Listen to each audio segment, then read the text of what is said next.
Hello, everybody. Welcome to Mindful Metal Jacket. I am Joe List, and I am happy you are here. I am coming to you live, not live, it's recorded, but right now I'm live. Like as I'm recording that, you get it.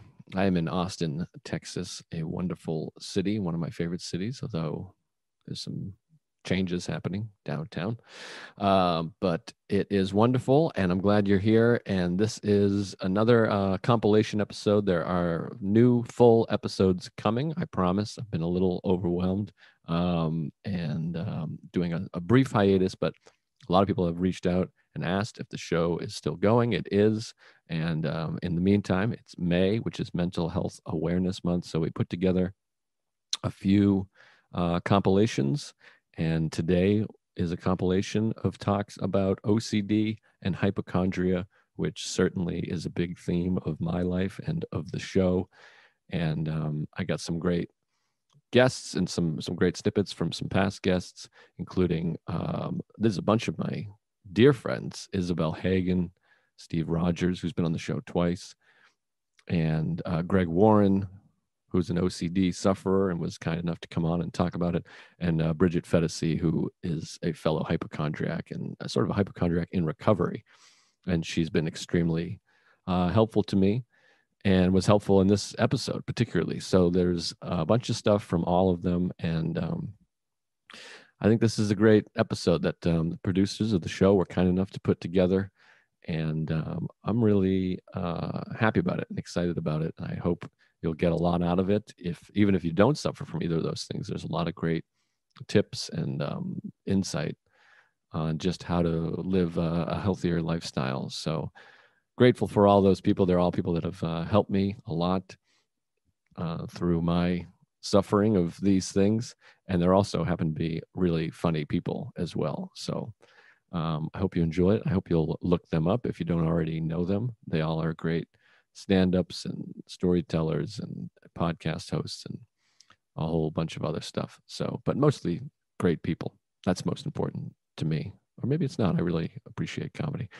Either way, I appreciate the support. Remain subscribe to the YouTube, subscribe to the podcast, leave a nice review. And I promise there's some cool guests coming up soon, and we'll be back with fully fresh new episodes.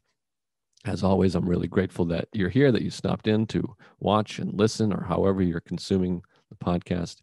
And I just did the Joe Rogan experience. We talked about it there. So hopefully that means some more good, big things for the show. And I just wanted to express my gratitude. And like I said, there'll be some new full interviews coming up soon. But until then, enjoy this compilation of past guests talking about OCD and hypochondria. And when you're done, if you want, go check out those full interviews and check out these wonderful comedians. I appreciate it. And here's a quote that I've done before. It's one of Mark Twain's most famous quotes, even though it's always quoted in different ways. But he said, "I've suffered a great many hardships in my life. Most of them never happened." It's sometimes quoted as difficulties or tragedies, whatever. Fill in whatever word, but most of them never happened. And that's how I feel about hypochondria and anxiety. Most of the stuff that I'm worried about has never really happened. It's all projection. We're all fine. You're doing great. Now enjoy these conversations. Thank you. I love you.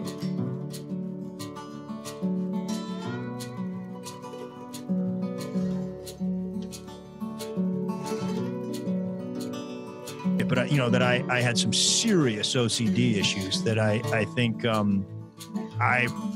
I would have known about, I might have been better. Better at wrestling. Or better? Yeah. I think I had more. I had success. I had a lot of success, but I think I could have had even more if I would have just gotten out of my head a little bit, or even recognized that I had OCD. And I sort of found out when I was living in New York that I had OCD. Now, is that something, because I'm an OCD sufferer myself, was that something that you went and had diagnosed, or did you just start to understand, pick these things up? Man, I'll tell you the story, and there's probably some of it that I don't want to share, but I'll tell you. So I was living in New York, when you and I were hanging out here and there, and I went to some checkup and just your normal physical or whatever. And there's that question where they ask you, like, are you depressed or something like that? And, all the times before I was like, no, no, I'm not depressed. I'm fine. There's people that are suffering, or, there's people, I'm a comedian. Like, I have the easiest life. And that day, I was just like, yeah, I just answered it. Yeah, I'm pretty sure I am. And the guy asked me about it, and I kind of told him. And what I told him was like, man, I am just have all these horrible, guilty feelings at certain times. And some of them are rational. Like, some of them I'm remembering stuff that I did, and I feel awful about it, from 10, 20, 30 years ago. And then some of them would imagine in something that could have happened 20 years ago, a situation I was in, like, I don't remember everything that went down during that event.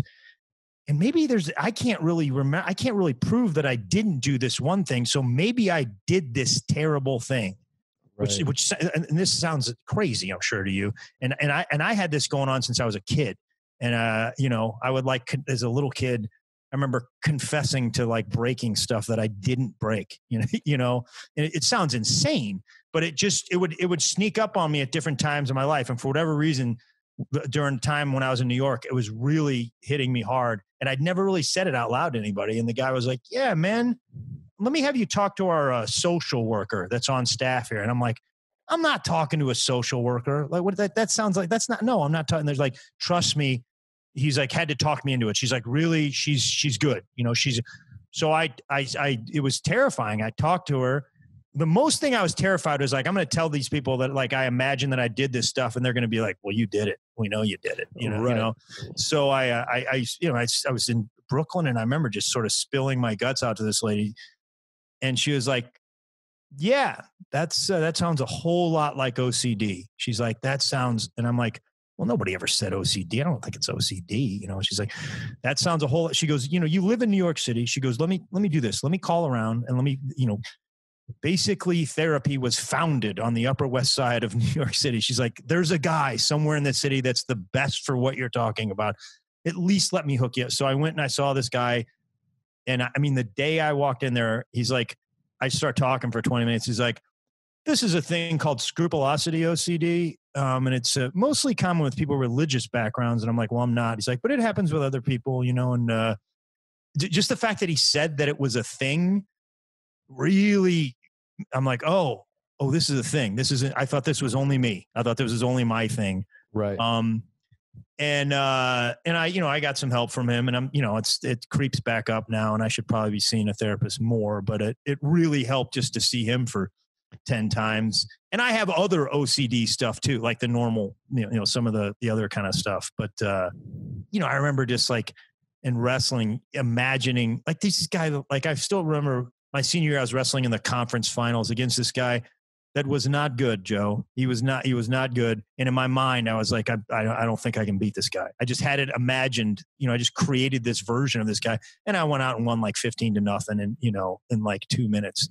And I did more and more in that. In college, I was just in my head a little too much, Right. So when you say the OCD, I want to come back around to a lot of that. Yeah, that was a lot, but yeah. But when you say the OCD negatively affected your wrestling career, do you mean that just the mental thing of, like, building up these opponents to greater than they were?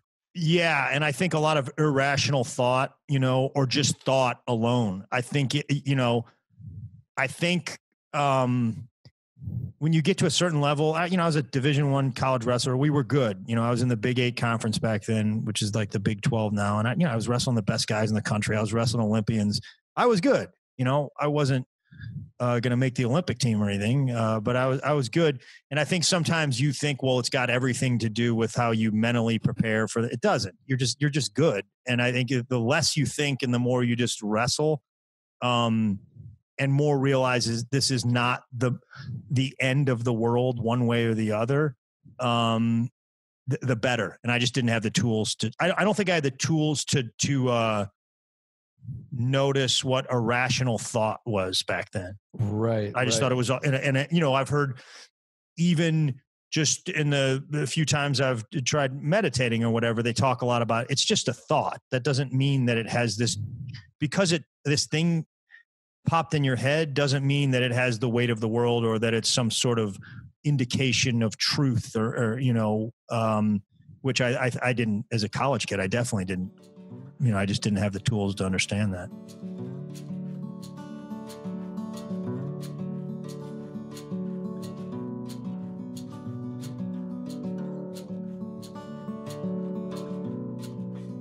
I'm weirdly adventurous. I've learned this about myself. I was the first one in the river. I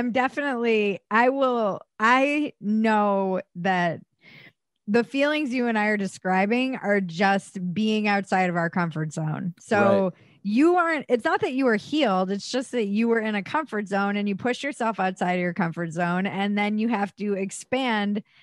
You know, what is it? I love somebody today was talking about limitless expansion. And I love that. The thing I love about, in particular, this is where sobriety has been so good for me, because before I would do that, but I would be drunk or wasted or high, and I would not really be aware. I wouldn't feel those feelings of anxiety and fear and have to breathe through them and consciously expand. I would just be like wasted. And it's a miracle that I'm alive when I think about some of the insane stuff that I did traveling alone as a woman back when I was drinking and traveling around the world. And now I get to be in these situations where, I mean, I'm with people who I have to trust know the environment better than me. Can anything go terribly wrong at any minute, anywhere you are? Yes. Like an engine started on fire and debris fell out of the sky, and that could happen to me right now sitting here. Right. And that was a big part of how I kind of cured my own hypochondria. Weirdly, I started like counting the many ways that I could die in any moment, which seems counterintuitive, but it was like the illusion of control kind of has to be shattered for me to be able to really be present and to diminish some of that anxiety, because it really is just me wanting to control everything about my body, my health, my experience. And my hypochondria acts up in instances when I started noticing when it would appear, and it was always in like the same moments or situations that then I went to my therapist and I was like, let's deal with some of these. One was shame around sexuality. I would get hypochondria around that, was one area. Another area was when I was doing something really exciting and I felt like I didn't deserve it or I was going to die. Like right before I went to Australia, I was like, I had the most debilitating hypochondria, and it was because I felt like, and I don't know if this is being raised Catholic and like Catholic guilt or what got squirted into my brain that made me feel like I'm fundamentally worthless and I don't deserve good things and I will die before I get good things or be punished for it. But that was something that I just couldn't hold joy. You know, it was like I would feel joy and then be like, oh, but you don't deserve this. You're going to die, obviously. And it was robbing me of the ability to feel joy. That's what I fucking hate about hypochondria, is that it is an addiction to worry. Fundamentally, that's really for me what it manifests as. And it feels like once you're in that loop, it's so hard to get out of it. And then I hate myself because it's so self-obsessive. Right. And it ultimately is robbing me of whatever joy there is to be had in that present moment. You know, the brain doesn't know the difference between fear and, unless it's like fight or flight fear. And this is how I have really helped myself with stage fright. It doesn't know the difference between being excited and being like stage fright, nerves, right, or being nervous in a situation that might be new. And so I just have to tell myself, okay, yeah, there's a rational fear that I'll get mauled by a leopard. That is true. But more likely than not, these guys know what they're doing. And I'm also just excited because this is new and crazy and outside of the box. And then we did this other thing where they dropped us off on top of a freaking, they call it a cup, but it's a big rock, this helicopter, and left us there for an hour and like 40 minutes in the middle of like, it was, again, after all of this stuff you hear, like, don't get out of your car. Right. They're like, we'll just fly around and make sure there are no lions or leopards. And then they just dropped us off on this rock. They're like, we'll be back in an hour, and an hour hits. And I'm like, they're not coming back. God, this, it sounds horrifying, but what you're saying about hypochondria, I'm like, you just nailed it exactly for me. I've always had the same thing. It's always come up when I do the Tonight Show or I'm getting married or whatever it is. It was always something that would accompany something great, or going to Paris or going on a world tour. And it's the same thing. It's that, like, I'm going to die before I can get this. And I've come so far because I can now realize, like, oh, there's my anxiety. That's just my anxiety. And it's a combination of therapy, of recognizing that there's my anxiety. It's doing that thing. And also the meditation of like, this is just an appearance in consciousness. Totally. And it's just passing. It's just thoughts. My thoughts are not reality, and fear is just fear. So that has really minimized it. Like when I did deal with it in Ecuador, there was a moment where I'm sitting at the table and everyone's having laughs, and I'm like Googling Bell's palsy, and it's like, it was just like 5 minutes, and I was like, this is out of control, obviously. And then I use this website, anxietycenter.com, which is a great website because it lists like every ever recorded symptom of anxiety, and like tingling in the face and hands is like one of the number one things. And it's things I've dealt with before, but as you know, with hypochondria and anxiety, there is that thing of like, most likely this is anxiety. My nervous system has been put to the test by riding a half-hour long 600 feet cable car in Ecuador. And but also I'm like, but it's tingling. I mean, this could be it could be some kind of neurological thing with my head, but it was short-lived. It turns the volume down and shortens it through all the work I've done. But it does make me able to be like, oh, this probably has a lot to do with the fact there was a horse running at me the other day. You know what I mean? So it was quicker, but like you mentioned, I start having that self-loathing of like, I'm still doing it. I'm on this amazing trip with great friends, and I'm Googling fucking cerebral palsy, which I don't even know what that is. And because I'm a piece of shit and I'll never be able to get over this because of these fears. And it does go quickly into self-loathing, because I've dealt with that my whole life, as I'm sure you've dealt with it to at least some degree, which I think anyone that was, has abused substance at some point was sitting there going, I fucking hate myself. Yeah. But so it's getting better, but that makes a lot of sense with the hypochondria. But do you ever, you start to slip back into it occasionally, or want to Google illnesses, or no? I won't let myself. I basically made a rule with my primary care doctor years ago, who I've had forever, and I love her. She's brilliant and laughs at me, which I need. But it's essentially, if I feel like I need to Google symptoms, if it's not just me being crazy, if it's something that's persistent enough that I am feeling like I need to Google symptoms, then I just make an appointment with my doctor. And that's worked really well for me, because I was too poor and didn't have insurance for a while to like really give in fully to my hypochondria in the way that I've seen other people in my life who have better insurance or are like paid for by the state. They'll just go get every freaking test available to them. And I'm like, I luckily was inhibited by the fact that I couldn't do that at all and didn't want to go into insane medical debt.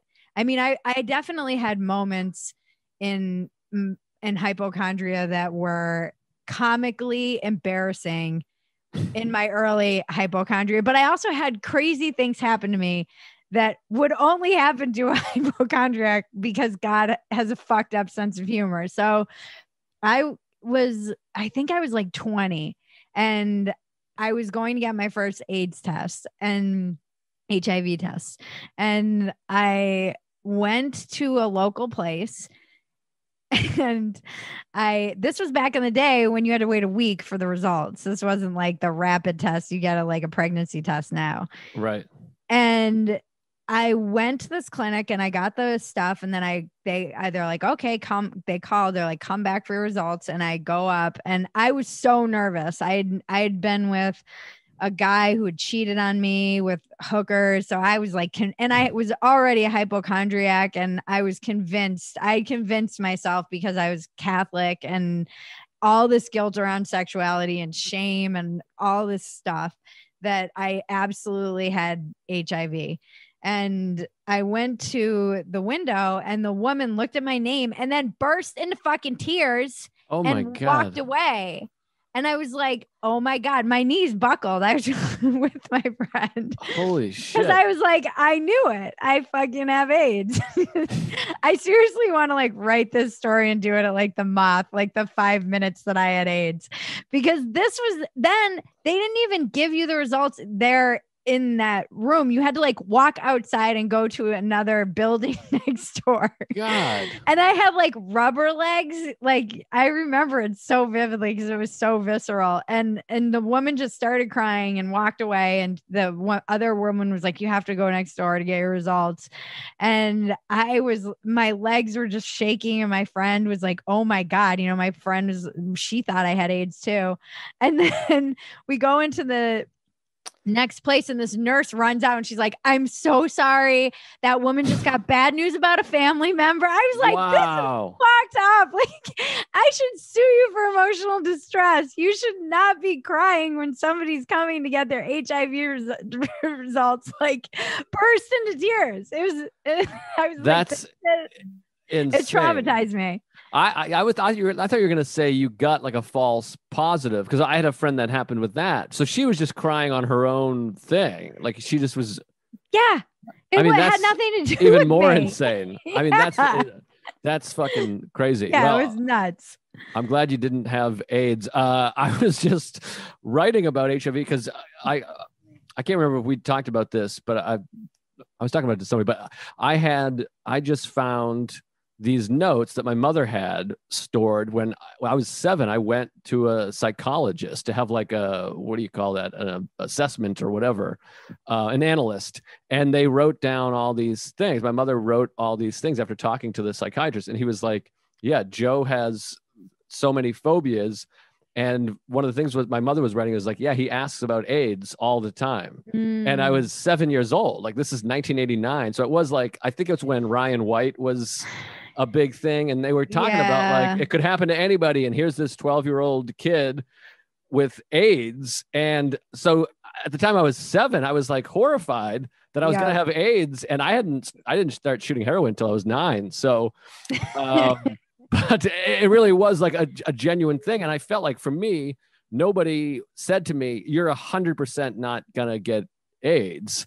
Yeah. And why do you think you're going to get this or whatever? And I feel like I was never shielded from those things as a young kid. Like my family would just talk about it and play the news in front of me and all this stuff.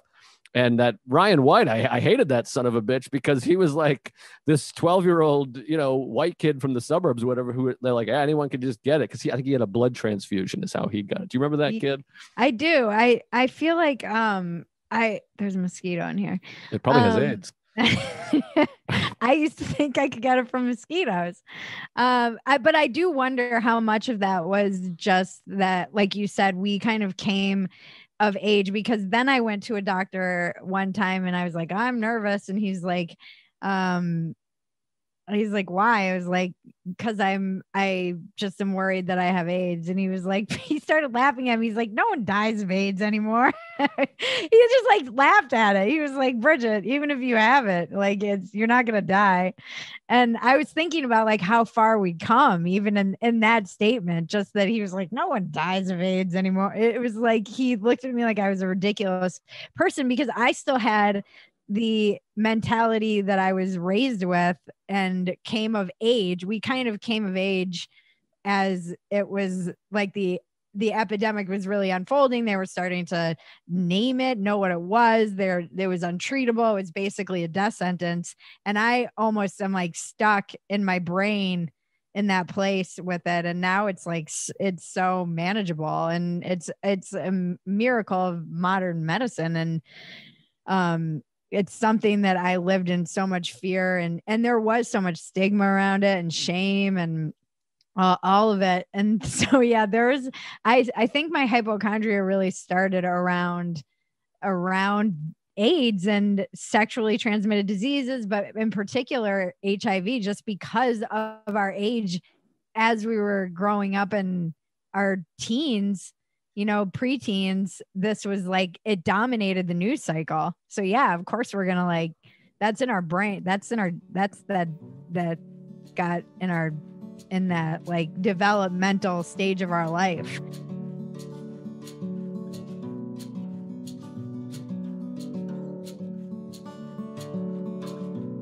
I don't know what it is. I'm trying to figure out, like, I'm trying to find the appreciation in every situation is something I'd like to reach, but maybe it isn't realistic. Maybe that's, I'd rather not have it always in hindsight. I'd like to appreciate moments when they're there is I guess what I'm saying. Yeah, that's the goal. I understand that, if that's what you mean, is to be present and, to be present and experiencing it. Because that's the thing with mindfulness too, is experiencing anger, depression, sadness as what it is, as an appearance in consciousness. Yeah. And to be present with it, where often we try to escape from that, to get rid of that, which just makes it worse and is futile, instead of just sitting there and being like, okay, I'm anxious right now. Why am I anxious? And then what I like to do is, and we've talked about before, is like get in touch with the physical sensations of anxiety. I haven't heard about this. So that instead of you're having anxiety, so you start going, oh, I'm freaking out, I'm dying, or this is happening. You can sit and go, okay, what's really happening? My hands are tingly. My heart's beating a little faster. My vision is a little blurred. However anxiety manifests for you, you're like, my thoughts are racing. Those are just thoughts. I'm having multiple thoughts. That's what anxiety feels like. My leg is shaking. And if you break it down to just physical things, experiences, it takes some of the teeth out of it, I think. Oh, that's beautiful. Yeah, like I said, I've been trying to do that with, I get angry lately and I don't know why. I'm trying to figure that out. And when there's no clear reason, it makes you angrier, or at least it makes me angrier. So that energy just builds. Yeah, I have that too. By the way, you're giving me nothing here. I'm doing all the talking, all the lifting. I thought I'm like, hey, I'm on fire. And then I thought I'm giving nothing. No, you're great. I can't. This is what's really happening. See, this is mindfulness. I'm sitting here going, I'm a blowhard asshole. I keep talking. I'm just yammering on. Every time I do a podcast, I visualize a pie chart of who's doing the talking. And I'm like, God, it's 97-3. It's a big, dumb Joe pie. You're a little big dick sliver.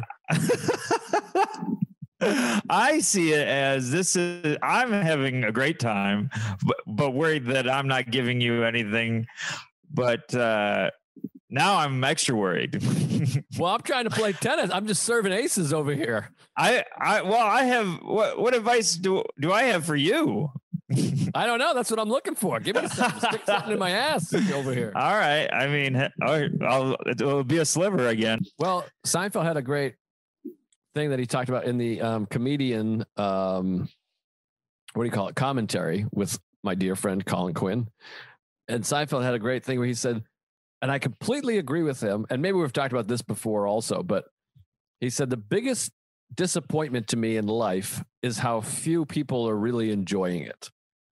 And man, I completely agree. He's like, everybody's worried about something, their hair, their clothes, illness, whatever. And I was always struck by that, even when I was young. And when I was really young and into like teenage years and in my early 20s, I was always the guy that was like, never worried about anything. Then I got hit with anxiety and depression and stuff.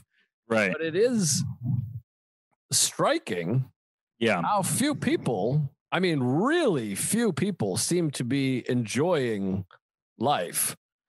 And Yeah. I've always had that thing where people are always like, oh, you're always up for something. You're always planning things and doing things. Oh, it's so exciting. I'm like, yeah, I mean, what are we doing here? What are you doing? What are you talking about? Of course. Let's go. I never understood it. And I always found it surprising and a bummer. I mean, like, there are millions of people who just aren't even trying to have fun, it seems like. Yeah. And I think that's something I've always been chasing. I used to think it was from accomplishments. That's where I think I made that transition where it's like, oh, if I get this, I'll be happy. And we've talked about this. Like, if I get this thing, I'll be happy. And you learn that after you get that thing, whatever it is, that's not the case. And I remember reading or hearing something where it was like, depression is when you think you'll be happy when you get a thing. And then joy is when you're chasing getting better, like chasing getting better at writing jokes or getting better at a new skill or anything. That's where I get more joy and become happier. But chasing the accomplishment of whatever, another late night or an album, that makes me depressed because it's out of my control. But what's in my control is getting better at a thing, or getting better at being a boyfriend, getting better at being a podcast guest. All those things bring me more joy. Pie chart. Is that mean I went up? Yeah, I think that was good. That was a good. You just added some blueberries. Or The real pie. It was crusty. Oh man. But yeah, I mean, those are the things I'm trying to work on too, and this is something I've struggled with before. I don't know if it's along those lines too. I struggle with it all the time. My therapist always has to remind me of like actually taking time to understand and think about what you do want. Yeah. Well, my therapist is always like, well, what do you want? I'm like, I don't know. And he's like, well, think about it. And I'm like, I don't want to. And it's been a roadblock in my career in life because I'm like, I have trouble thinking about the future because of anxiety. Right. I've always had a hard time working on a sitcom or dreaming about having a sitcom or a movie or something because I'm like, well, we're all going to die. Climate change is going to get us. I'll get cancer, whatever. Right. Which is like crippling anxiety, which has affected my career in so many ways. And that's part of the reason I'm always like, let's go to the fucking amusement park right now. Because I'm like, well, we could do this right now, where a lot of that stuff is a commitment to learn how to play guitar or to shoot a movie or whatever. Right. I think it's almost like, but using what you just said is almost a way is a benefit too, where it's like, I used to think, well, don't worry about that album that you'll get to do someday. But it's like, I have to remember, no, I'm going to die. So why don't I make that someday today? Why don't I do a little bit today? Let's make a step today. And like, I had to learn step instead of, I used to be like, all of it will be done today. And that's where the depression set it in. But like, let's make those little steps and get that joy of being creative, so that if then you're sitting on something eventually. But combining my fear and your fear, I think it's right in the middle. I think with our fears combined, we could rule the galaxy.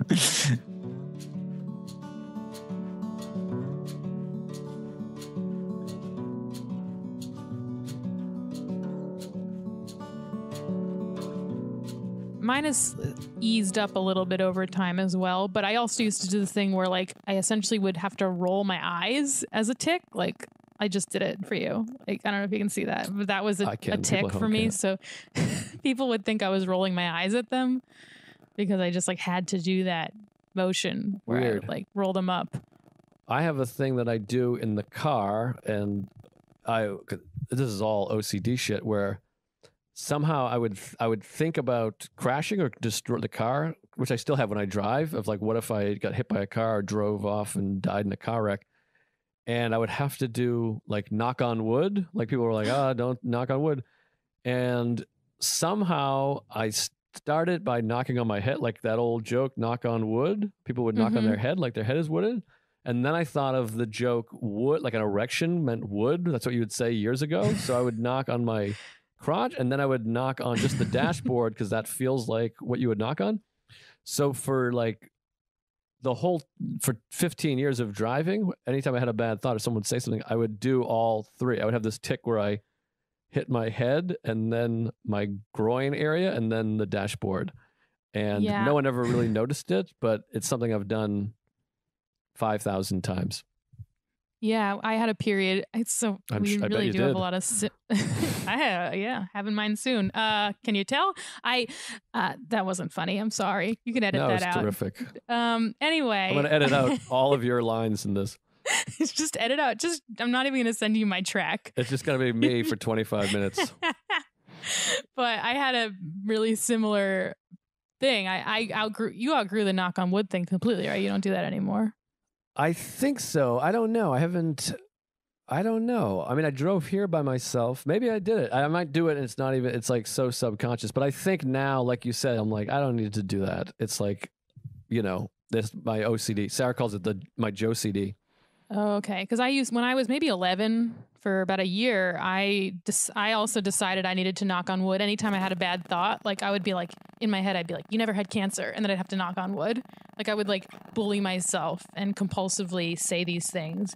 And it was so bad that as I went to sleep, I had this nightstand that had a wood trim on it. And I would sleep with my hand on the trim so that I could just keep knocking it as I fell asleep. Wow. Because I would like put myself to sleep with these like thoughts like your mom's gonna die or like all these things. Well, you put me to sleep with your act, but I'm kidding. But I had one where when I would go to sleep, and this I still do if I had to, I would be closing my eyes to go to sleep, and then I would if I open one eye to look at something or to check the clock or whatever, I would have to open both eyes wide and then shut them together as one unit for some reason. Or else they feel uneven, right? Yeah, to like have one eye open and then just close the second eye. I had to open both and then close them together. It's weird, a lot of weird shit like that. Yeah, like with my blink thing, if I do it, it has to feel even. Like I blinked both eyes, or else one of them feels like colder than the other. Yeah, I'm always like evening them out by like doing weird contortions with my face. Yeah, it's Is it Tourette's? Sometimes I think it's like a mild Tourette's. I don't think so. I think it's retardation or okay. No, sorry, too far.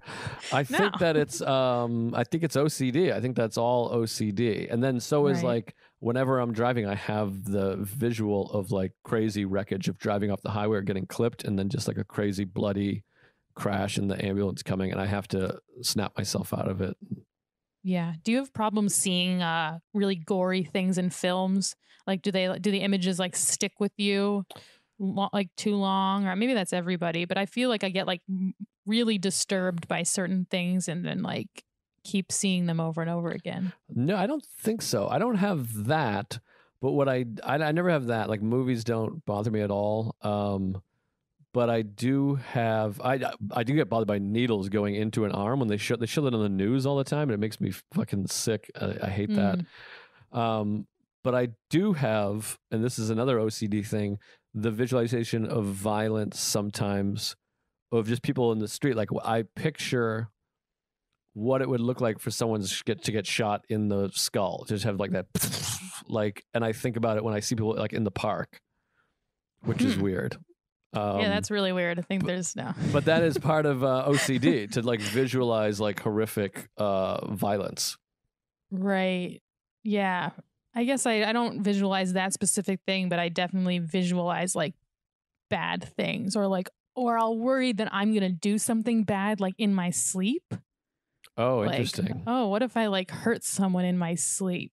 Weird. It's so weird it's so weird that like the same disorder can cause all these different weird things. Like, cause some people that have OCD, they drive home and then they're afraid they hit someone that they didn't realize and they're just dead on the side of the highway. And some people are so sick with it that they'll drive back to see if that person is in the side of the road.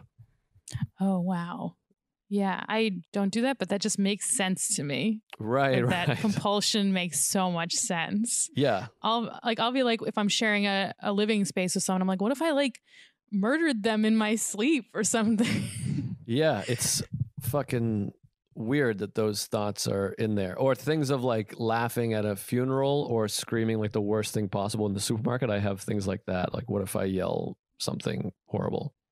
Yeah. Everybody- I also will just laugh when someone tells me horrible news as like I get uncomfortable and it's like a reflex. Like someone will be like, hey, you know, so-and-so, like they died. And then I just like, or if I'm telling someone died, I always laugh Yeah, as I say it. That's so funny. I mean, we gotta wrap up here soon, but Mindful Metal Jacket is hosted by comedian Joe List. Produced by Joe List. Edited by Matt Kleinschmidt. Executive producers Robert Kelly and Matt Kleinschmidt for the Laugh Button Podcasts.